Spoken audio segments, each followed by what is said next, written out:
Before the blockbuster film franchise, the original Mission Impossible series set the standard for espionage TV with its suspenseful storytelling, clever teamwork, and unforgettable performances. But several of the talented actors who brought the IMF team to life have tragically passed away. In this tribute, we look back at their contributions to the show's signature tension and style, celebrating the roles that helped define a genre. Join us as we remember the stars whose dedication, charisma, and creativity made every mission possible, and whose legacies continue to influence spy thrillers today. Greg Morris, born September 27, 1933, played Barney Collier in 1966 at age 33. On-screen, Barney was the calm, razor-brained electronics wizard whose quiet competence and moral steadiness kept impossible plans from collapsing, the indispensable fixer, whose skills made the IMF believable, and whose calm manner made audiences trust him instantly. Off-camera, Morris carried that same seriousness, but beneath it lay a harder story. Born into a modest Cleveland family during the Depression, he grew up in an environment of scarcity and low expectations, where childhood teasing and the constant pressure to be useful taught him to hide shame behind a steady, competent exterior. That self-control became the engine of his craft. His career arc reads like a study in both breakthrough and typecasting, one of the first Black actors with a major recurring role on a primetime action series. He broke barriers, but also found the industry's limits. Roles that celebrated him often confined him to the steady professional box, and the frustration of creative marginalization sometimes turned into sharp public criticism. Later in life, most famously when he walked out on the 1996 film and called it an abomination, a blunt rejection that exposed how bitter many original cast members felt about the movie's treatment of the series' spirit. Morris's private life stayed mostly scandal-free, but not untouched by strain, decades of steady work, masked periods of exhaustion and health battles, and colleagues remembered a man who could be mischievous and warm, yet guarded about real emotional pain. In his later years, he endured serious illness. Greg Morris died on August 27, 1996, at 62 in Las Vegas after battling lung and brain cancer. His financial legacy is modest by A-list standards, but respectable for a lifelong television actor. Various retrospective estimates place his estate in the low millions, built from steady series residuals and long television work. His memory remains complicated and powerful, a barrier breaker who guarded his dignity fiercely, a man whose public poise concealed the private costs of forging a path where few had walked. Peter Graves, born March 18, 1926, played Jim Phelps in 1967 at age 41. Jim Phelps was the measured, quietly authoritarian leader whose unflinching command and cerebral calm made the team's daring operations feel inevitable. Viewers came to rely on Phelps's moral compass and iron resolve. Graves's early life was marked by family upheaval and the pressure of expectations raised in the Midwest, with an older brother who would become a TV Western star. He learned early that public success demanded private sacrifice, and that lesson hardened him into the composed professional performer networks loved. That professionalism carried him through High's long-running TV fame and memorable film turns, but it also insulated a private man who could be stubborn about career choices, fiercely protective of his family, and sometimes brusque with an industry that rewards pliability. Graves long cultivated a reputation for steadiness rather than scandal. That image masked private indignations. He was not fond of certain Hollywood excesses and a competitive streak that drove him to maintain relevance into his 80s. The largest disappointment for Graves was perhaps the way modern Hollywood repackaged legacy series and characters he'd helped define. Seeing the franchise mutate without acknowledging the original show's spirit left him publicly cool and private about the new directions. He collapsed outside his Los Angeles home and died of an apparent heart attack on March 14, 2010 at 83. Estimates of his estate vary, and retrospectives commonly cited around the low to mid single-digit millions made up of film and television residuals, property, and decades of steady work. Graves' life reads like a study in controlled authority, a public face of competence that occasionally concealed private impatience, domestic devotion, and the sting of being mythologized by others. Martin Landau, born June 20, 1928, played Roland Hand in 1966 at age 38. Rollin was the consummate chameleon, urbane, seductive, endlessly adaptable, and Landau's performance lent that cool impersonator a dark, elegiac quality that stayed with audiences long after each episode closed. Landau's upbringing in Brooklyn was not gilded. He grew up amid working-class struggles, social friction, and the early humiliations of an immigrant-inflected childhood that taught him to observe more than to be seen.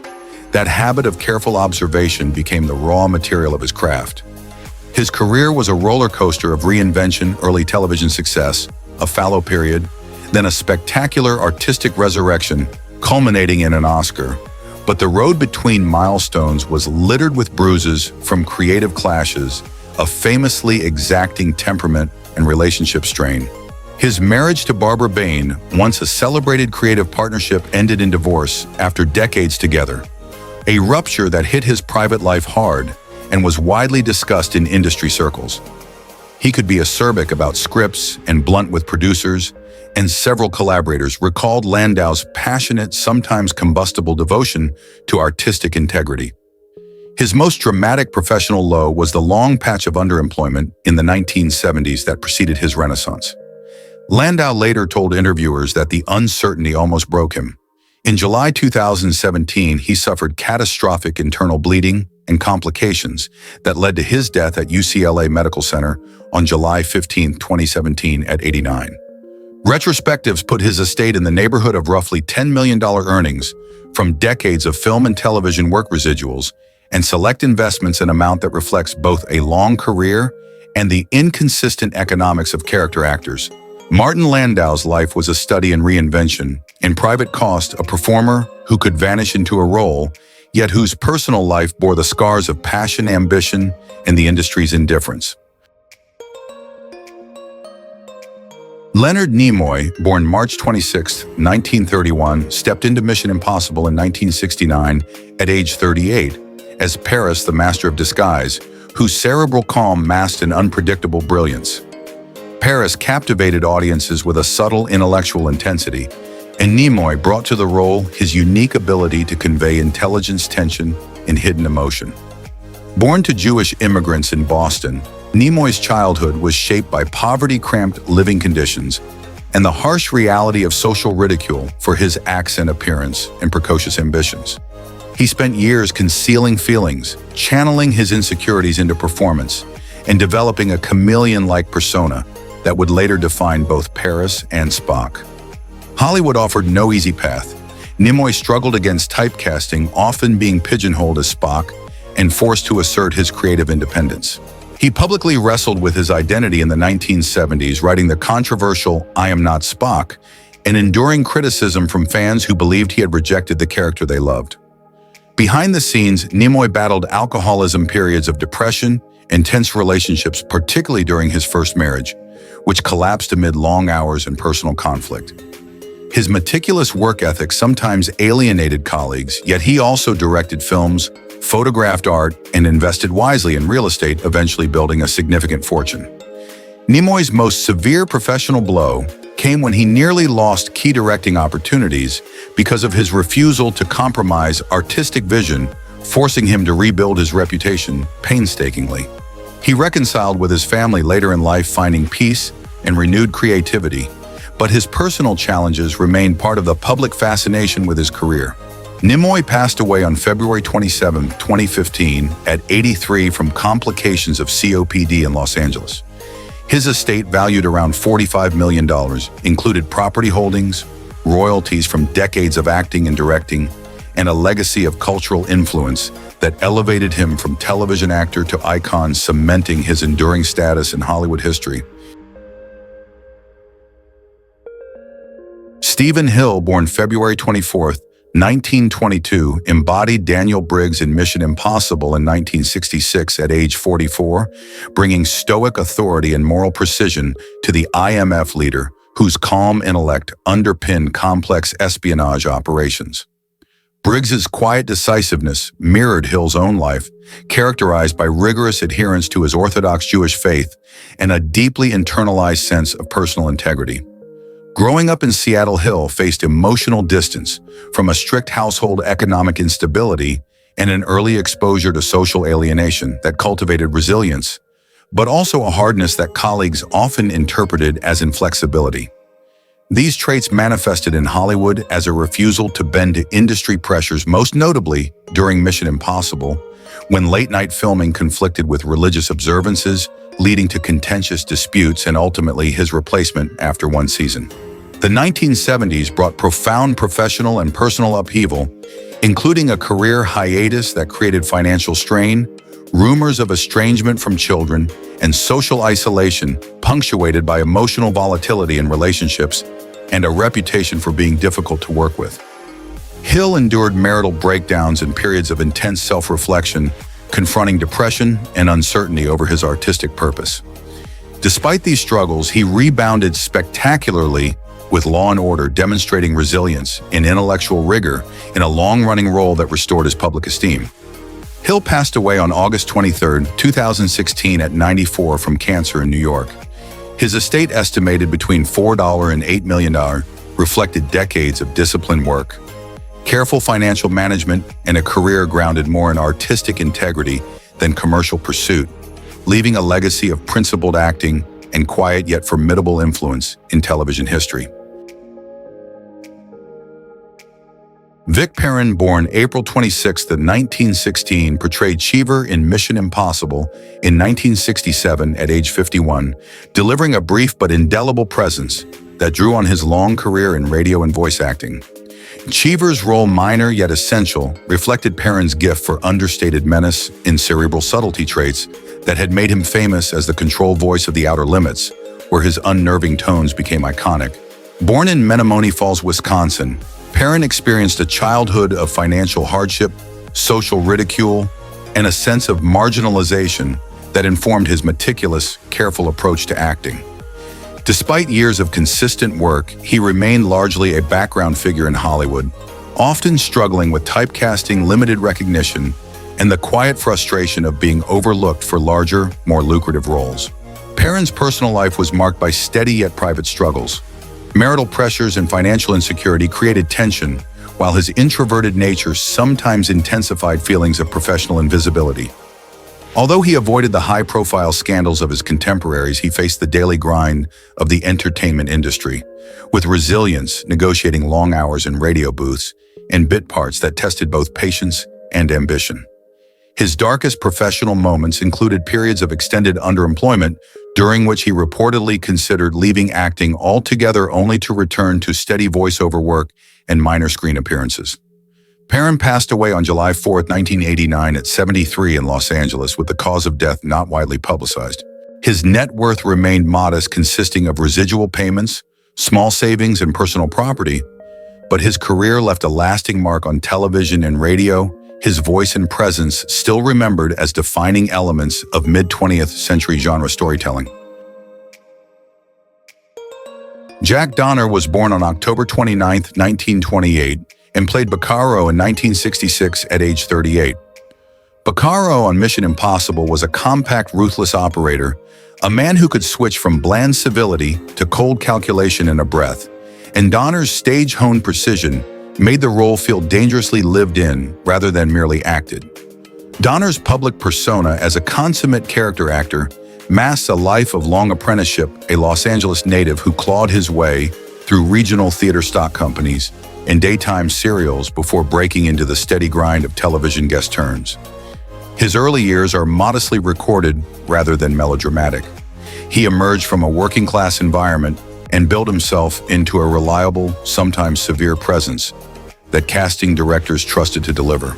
Professionally, he paid a price for that seriousness, long stretches of steady work, yes, but also the slow frustration of being typecast as authority figures and heavies. He never became a marquee name, despite dozens of solid credits. Donner's greatest professional disappointment was not a single public scandal, but the cumulative erosion of leading role opportunities, the industry tendency to relegate character actors to the margin, even as they keep the machine running. His private life reflected similar cycles. 3 marriages records show unions with Elizabeth R. Ryan, Julie Summers, and Margaret Markov, periods of personal reinvention, and an artistic intensity that sometimes translated into prickliness with directors and colleagues. He co-founded the Oxford Theatre and mentored younger actors, a quieter legacy that counters the solitary image of the itinerant character player. In the end, the practical realities of a six-decade career prevailed. Donner died on September 21, 2019 at 90 in Los Angeles. The cause of death was not publicly disclosed. His estate has been described in public summaries as modestly comfortable, roughly estimated at $5 million, accumulated through sustained acting work, theater ventures, residuals, and property. In his passing left the kind of gap that only other working actors fully appreciate. The loss of a dependable, exacting craftsman whose face carried the weight of decades of storytelling. Sid Haig was born on July 14, 1939, and played Musha in 1966 at age 27. Musha's brutality and physical menace in his Mission Impossible appearance prefigured the career that would make Haig a cult icon, hulking, intimidating, yet oddly charismatic in the way only a true character actor can be. Haig's childhood in Fresno, in training at the Pasadena Playhouse, placed him in the orbit of performers who learned toughness early. He moved to Hollywood at a time when looks and presence could lock an actor into a lifetime of typecasting. That typecasting became both his curse and his brand. Decades of playing heavies and villains left him beloved in genre circles, but constrained when he sought different parts. His simmering frustration at being pigeonholed repeatedly collided with the hunger of low-budget cinema. He embraced grindhouse and blaxploitation work in the 1970s, and after a lull found a dramatic second act with Rob Zombie in the 2000s that reintroduced him to a new generation. Haig's personal life was publicly uncomplicated but privately steady. He married Susan Oberg in 2007, though he also spoke in interviews about struggles with the fit of fame and the economics of long-term acting work. The darkest public chapter of his final months was painfully factual. In early September 2019, he fell at home aspirated while recovering contracted aspergillus pneumonia and died on September 21, 2019 at 80 in Thousand Oaks, California. Financially, Haig never achieved blockbuster riches. Public estimates place his net worth around $1.5 million at death, the product of decades of credits, limited merchandising, and genre cult status residuals. His death reverberated through horror communities, not as the end of a scandal, but as the closing of a rough, brilliant career. A man who converted typecasting into artistry, who danced with the darker corners of cinema, and in doing so became indispensable to the language of modern cult horror. John Vernon was born on February 24, 1932, and played General Ramon Sabatini in 1969 at age 37. Sabatini's icy authority and disciplined menace fit Vernon like a second skin. His presence on screen, clipped urbane, dangerous beneath the polish, was the tool that built a string of indelible supporting roles from Dean Wormer to Dirty Harry adversaries. Vernon's beginnings in rural Saskatchewan and subsequent training at Banff and RADA reflect a disciplined trajectory from small-town anonymity to an actor who wielded gravitas as a craft. That gravitas came at a cost. Colleagues and contemporaries sometimes describe Vernon as intense and demanding, a performer who insisted on precision and could bristle at compromises, traits that supplied him with steady work, but also fed rumors of temper on set. His biggest professional fall was not a single headline scandal, but the gradual effect of being typecast as the urbane antagonist. As Hollywood's tastes shifted, so did the size and tone of the roles offered, and Vernon spent decades navigating the narrow lane his success had carved for him. His private life carried quieter upheavals. A family man with children who also entered the arts, Vernon balanced career pressures with the strains of raising a household across borders and industries. He died on February 2005 in Los Angeles from complications following heart surgery. Public records note that he was 72. Estimates of his estate vary in public sources, but generally place his net worth in the low millions. Commonly cited figures cluster between $1.5 million, composed of film and television residuals, property, and savings. Vernon's death closed the chapter on a type of actor Hollywood both leans on and forgets: the commanding presence, who in many of his roles revealed how power can be performed, and more quietly, how that performance shapes the arc of a life. Joseph Ruskin was born April 14, 1924, and played Colonel Scutari in 1966 at age 42. On-screen, Scutari was cold, methodical, and quietly menacing, the kind of bureaucratic villain whose calm cruelty lingered after the credits, and Ruskin delivered that chill with a veteran's economy, precise diction, a flat gravitas that made even small gestures feel lethal. Beneath that measured performance lay a life forged in hardship. Raised in a working-class New England family during the Depression, he grew up with financial scarcity in a dour household where showiness was scorned and children learned to hide their needs. Those early lessons shaped a man who protected his emotions and used craft as armor. His career arc reads like a steady climb by talent and tenacity, rather than headline-grabbing glamour. Decades of character work across stage, television, and film union activism that gave him real power inside the Screen Actors Guild, and the quiet dignity of an actor who could play menace, wisdom, or comic relief with equal authority. Still, there are edges. Few public obituaries touch. Colleagues remember him as blunt and uncompromising in rehearsal, the sort of professional whose exacting standards sometimes frosted relationships. Whispers about 2 marriages that ended and the emotional toll of life on the road circulated in casting circles. His most painful setback was the slow pigeonholing into character parts that paid steady bills but denied him leading man recognition on screens he clearly belonged to, a frustration he carried like a private grievance. Health and age eventually closed the curtain. He died December 28, 2013 at 89 in Santa Monica of natural causes. At his death, his estate was reported by some sources at $13 to $15 million, a surprisingly substantial nest egg attributed to long royalties, pension, and savvy investments tied to decades of steady work. Financially secure, his legacy nonetheless reads as craftsmanship and discipline more than celebrity and artist, who quietly accrued value while keeping most of his inner life private. Arthur Botanides was born April 9, 1923, and played Father Paolo Domingan in 1967 at age 44. In that brief appearance, the priest's moral coolness and latent tensions mirrored Botanides' gift for inhabiting figures who wore civility like a mask. His childhood in Tacoma was lean and often unstable. He learned early to deflect ridicule, teased for a slightness of frame and an intensity that made other children uneasy, and he built a tough, resourceful private self behind a genial smile. Professionally, Botanides was the journeyman actor's archetype, reliable, versatile, and always working, yet perpetually a step from the marquee. That steady grind came with priced periodic typecasting as heavies or eccentric side characters, occasional clashes on set when directors demanded conformity, and according to longtime industry gossip, several episodes of gambling that left him scrambling in quieter years. The most consequential failure of his career wasn't a single scandal, so much as the Hollywood pattern that denied many skilled character actors their due. He was passed over for parts that might have showcased range, relegated instead to bit parts and franchise stock like the Police Academy pictures. Off-camera, he cultivated a warm reputation, but also kept a small circle.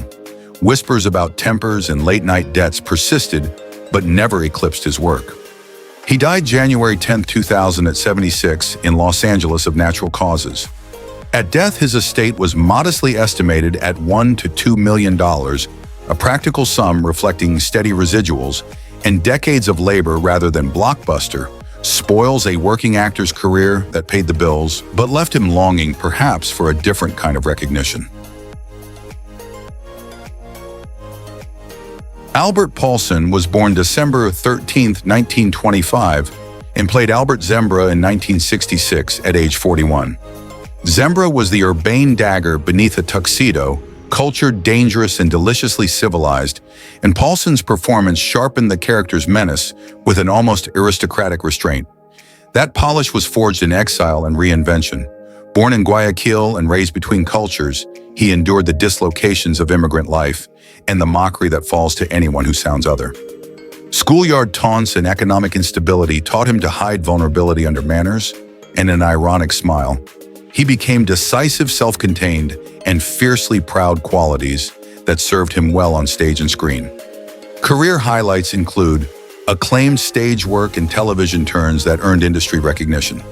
Some accounts list an Emmy among his honors, and his facility for playing elegant villains made him a go-to for character directors.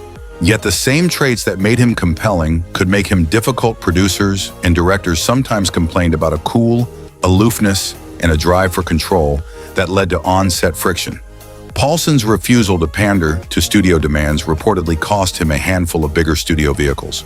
His single most bitter professional disappointment was being sidelined from leading dramatic opportunities at the height of his powers because he was labeled too European for mainstream American leads, in industry shorthand that diminished more than one actor's prospects.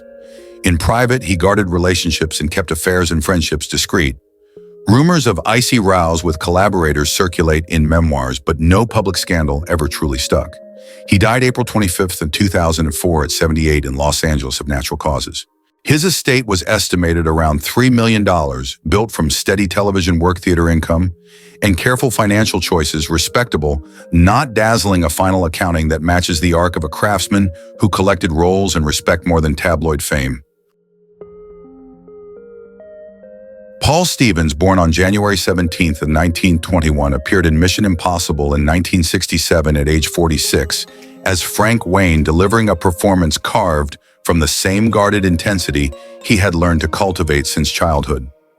Wayne's precise, coiled manner mirrored Stevens' own personality, a man shaped by a Depression-era Los Angeles upbringing, where money was scarce, tempers were hot, and emotions were something to hide rather than share. Teased for his stutter and lanky frame, he learned early that silence could be both armor and weapon, a trait that made his on-screen calculations mesmerizing. But his career, though steady, was streaked with friction. He was known for meticulously dissecting scripts, refusing sloppy staging, and challenging directors who didn't match his standards. His greatest professional humiliation came during rehearsals for a high-profile Broadway revival, when his insistence on rewrites led to him being abruptly replaced, an industry slap that bruised his confidence for years and quietly ended his aspirations for marquee stage roles. Off-screen, Stevens wrestled with solitude and bouts of heavy drinking that strained friendships and distanced him from collaborators who admired his talent but feared his unpredictable moods. Romantic relationships were equally turbulent. Partners spoke of warmth that could vanish overnight into unexplained emotional withdrawal. His grief deepened after the loss of a sibling, pushing him further inward. Stevens died on June 4, 1986, in New York City at age 65 from pneumonia, leaving behind an unexpectedly strong financial legacy, approximately $5 million accumulated from decades of residuals, a carefully maintained investment portfolio, and a valuable Manhattan apartment. His death left colleagues reflecting on a man who spent his life in the shadows of major fame, yet quietly built a body of work and fortune that outlasted far louder Hollywood personalities.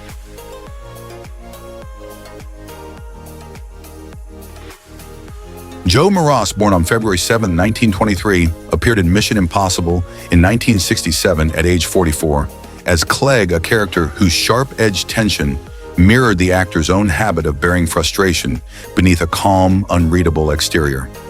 Raised in the hard-edged mining town of Barnesboro, Pennsylvania, Moross grew up under financial strain and rigid expectations, learning to keep emotions locked away after years of being mocked for studying theater, while other boys followed their fathers into the mines. That early ridicule forged the flinty seriousness that later became his signature on television, especially in psychological dramas. Moross worked constantly during the golden age of TV, yet he was known within the industry for speaking bluntly to producers, sometimes too bluntly criticizing scripts, or calling out what he viewed as artistic laziness. His most devastating career setback occurred when he turned down a studio contract he felt would imprison him in formulaic roles. Instead of opening doors, it closed them, leading to several stagnant years that he rarely discussed publicly. Off-camera, Moross lived almost ascetically, avoiding Hollywood nightlife and keeping relationships at arm's length, which made him difficult to know and contributed to romantic instability. Friends described him as fiercely loyal, yet capable of weeks-long silence without explanation.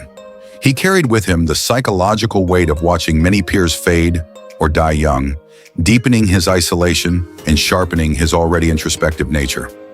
Moross died on November 7, 2009 at 86 in Glendale, California, at age 86 from cardiac arrest, leaving behind an estate of about $1 million, modest compared to more famous contemporaries, but a testament to steady work, conservative spending, and an unwavering commitment to craft. His quiet passing belied the intensity he brought to every role, especially in shows like Mission Impossible, where he could dominate a scene with a single hardened stare. Barry Atwater, born on May 16, 1918, played Dr. Carlos Inero in 1966 at age 48, embodying the role with an icy cerebral detachment that felt unnervingly authentic. His portrayal of Inero, a man who operated with surgical calm and near-clinical cruelty, drew from a lifetime spent on the emotional outskirts. Atwater's childhood was marked by long stretches of loneliness, an often absent father and a mother overwhelmed by economic instability. He found comfort not among peers who mocked him for his bookishness and withdrawn manner, but in the technical world of radios, microphones, and early sound equipment interests that eventually led him into sound engineering before acting. His transition into performance brought both acclaim and friction.